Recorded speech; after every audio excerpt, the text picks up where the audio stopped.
JPNIC centre जो बनना था लखनऊ में, इसकी लागत थी मात्र 200 करोड़, 860 करोड़ खर्च हो गया और अभी तक पूरा नहीं हो पाया था। सीबीआई जांच चल रही है और इसीलिए बबुआ इस बात को लेकर बौखला गए हैं। बहनों और भाइयों, लूट के नाम पर किस प्रकार का तांडव था याद करिए। आज पूर्वांचल एक्सप्रेस वे पर अयोध्या के बाद फिर मैंने अयोध्या में इन लोगों ने राम भक्तों पर गोलियां चलाई थी। पूर्वांचल एक्सप्रेस वे के नाम पर, जो पूर्वांचल एक्सप्रेस वे 341 किलोमीटर लंबा, 120 मीटर चौड़ा हम लोगों ने बनाया है। बहनों और भाइयों, इसी पूर्वांचल एक्सप्रेस वे पर पहले समाजवादी पार्टी की सरकार के समय में टेंडर हुए थे। उनका टेंडर था 340 किलोमीटर का, चौड़ाई थी 110 मीटर और उसकी लागत थी उनकी समय में 15,200 करोड़ रुपए। नोट करिए, 340 किलोमीटर लंबा, 110 मीटर चौड़ा और टेंडर में उनकी लागत इन्होंने बनाई थी 15,200 करोड़ रुपए।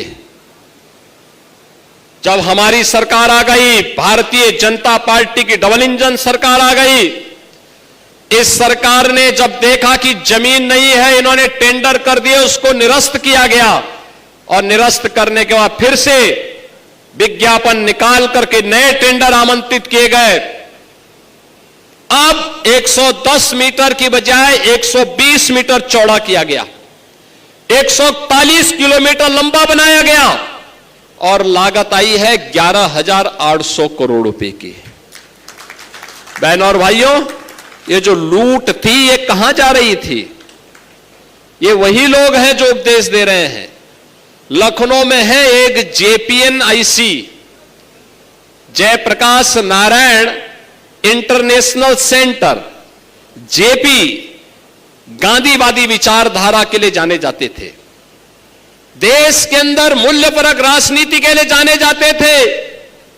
राजनीति में जिन्होंने मूल्यों और आदर्शों को स्थापित करने की वकालत की, परिवारवाद की मुखालफत की, उस जेपी के नाम पर, जिन्होंने सर्वोदय के नाम पर समाज को जोड़ने का काम किया था, इन लोगों ने ऐसे सरदेय जयप्रकाश जी को भी बदनाम करने का काम समाजवादी पार्टी ने किया। याद करिए, जेपीएनआईसी सेंटर जो बनना था लखनऊ में, इसकी लागत थी मात्र 200 करोड़ और 2017 मार्च तक 860 करोड़ खर्च हो गया और अभी तक पूरा नहीं हो पाया था।